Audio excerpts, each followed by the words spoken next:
ఇక 2019 ఎన్నికలకు ముందు జరిగిన ఒక ఘటన అప్పుడు ఆంధ్రప్రదేశ్ రాజకీయాల్లో సంచలనంగా మారింది సార్. బహుశా ఆ సానుభూతే జగన్కి కాస్త కలిసి వచ్చి ఉండవచ్చు. అది కోడికత్తి కేసు, ఆయన మీద జరిగిన దాడి విశాఖ ఎయిర్పోర్ట్లో.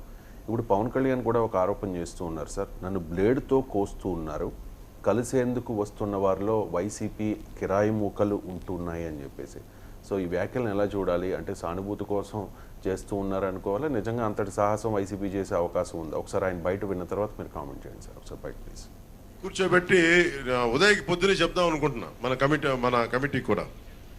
ఈ కొద్ది సంవత్సరాల్లో లేదు ఇక్కడ కూర్చొని పాప మీరు అందరూ నలిగిపోతారు, మీరు రావాలని ఉంది కానీ మీరు రాలేకపోతున్నారు. నేను కనీసం రోజుకి ఒక 200 మందికి పిలిచి నేను ఫొటోస్ ఇస్తాను.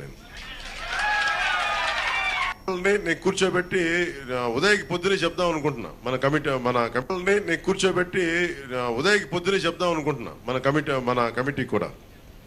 ఈ కొద్ది సంవత్సరాల్లో లేదు ఇక్కడ కూర్చొని పాప మీరు అందరూ నలిగిపోతారు, మీరు రావాలని ఉంది కానీ మీరు రాలేకపోతున్నారు. నేను కనీసం రోజుకి ఒక 200 మందికి పిలిచి నేను బయట ఉందా అది బ్లేడ్ బయట మన కమిటీ లేదు సార్, వేరే బయట ప్లే చేశారు. I'm sorry. ఈ తరహా వ్యాఖ్యలను ఎలా చూడాలి? అంటే ఇప్పుడు బ్లేడ్తో కోస్తే కనబడతాయి కదా, మరి నాకు తెలియదు, మీరు చెప్పాలి. బ్లేడ్తో కోస్తే కనీసం శరీరం తగలకపోయినా బట్టలు అయితే చిన్నుతాయి కదా, అందులో కూడా సన్నటి బ్లేడ్స్ అన్నప్పుడు మరి ఆ గాయాలు తగిలినట్టు లేదా బట్టలు చినిగినట్లో చూపెట్టాలి. అందులో సెక్యూరిటీ సిబ్బందికి అని కూడా అంటున్నారు.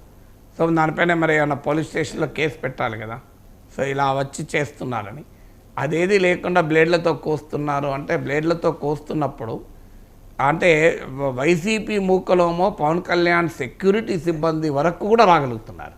మరి జనసేన వాళ్ళు ఎందుకు రాలేకపోతున్నారు?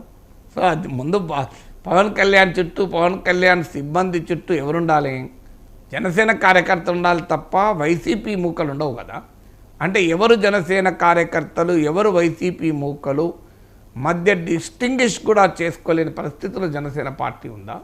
ఎందుకంటే పవన్ కళ్యాణ్ దగ్గర దాకా వస్తున్నారు బ్లేడ్లు పట్టుకొని, పవన్ కళ్యాణ్ భద్రతా సిబ్బంది వరకు వస్తున్నారంటే అక్కడ వరకు పార్టీ వాళ్ళు ఉంటారు కదా. వేరే ఏదో జనంలో ఉన్నారు, పక్కనున్న వానికి వస్తున్నారంటే నేను అర్థం చేసుకోగలుగుతాను. పవన్ కళ్యాణ్ దగ్గరికి పవన్ కళ్యాణ్ భద్రతా సిబ్బంది కూడా బ్లేడ్లు బట్టి కోస్తున్నారంటే అంత దగ్గరికి జనసేన వాళ్ళు రాలేక వైసీపీ వాళ్ళు ఎట్లా వస్తున్నారు అన్నది నాకు వచ్చిన అంటే అనుమానం. మరి జనసేన వాళ్ళు అక్కడ ఉన్నప్పుడు ఈ బ్లేడ్లతో కోస్తున్నది వాళ్ళు గమనిస్తారు కదా. పవన్ కళ్యాణ్ దృష్టికే వచ్చినప్పుడు, పవన్ కళ్యాణే గమనించగలిగినప్పుడు జనసేన వాళ్ళు ఎందుకు గమనించలేరు? జనసేన కార్యకర్తలు వెంటనే వాళ్ళని పట్టుకోవాలి కదా. ఇంకా చూడరా నీ దగ్గర బ్లేడ్ ఉంది, నీ సంగతి ఏంటని మీడియా వాళ్ళకి చూపెట్టచ్చు కదా బ్లేడ్లతో సహా వాళ్ళను. మరి అలా ఎందుకు చేయడం లేదు? పోలీస్ స్టేషన్లో కేసు పెట్టచ్చు కదా. ఇది మామూలు విషయం కాదు కదా బ్లేడ్లతో తొక్కేయడం అనేది. అందువల్ల ఈ బ్లేడ్లతో కోస్తున్నారు అని ఒక స్టేట్మెంట్ ఇస్తే దానివల్ల ప్రయోజనం ఉండదు. రియాలిటీలో వాళ్ళని రెడ్ హ్యాండెడ్గా పట్టుకోవాలి, చూపెట్టగలగాలి, లేదు పోలీస్ కేసు అయినా పెట్టగలగాలి. వాళ్ళని పార్టీ కార్యకర్తలు పట్టుకొని జనం ముందట కొట్టాలి కదా. ఎందుకంటే తమ నాయకునిపై బ్లేడ్లతో వస్తున్న వారిని జనసేన వాళ్ళు ఎందుకు ఉండాలి? సో ఇమ్మీడియట్ లేయర్స్ ఏవైనా కూడా మా పార్టీ వాళ్ళే ఉంటారు కదా, బయట వాళ్ళకి అసలు అవకాశం కూడా ఉండదు కదా.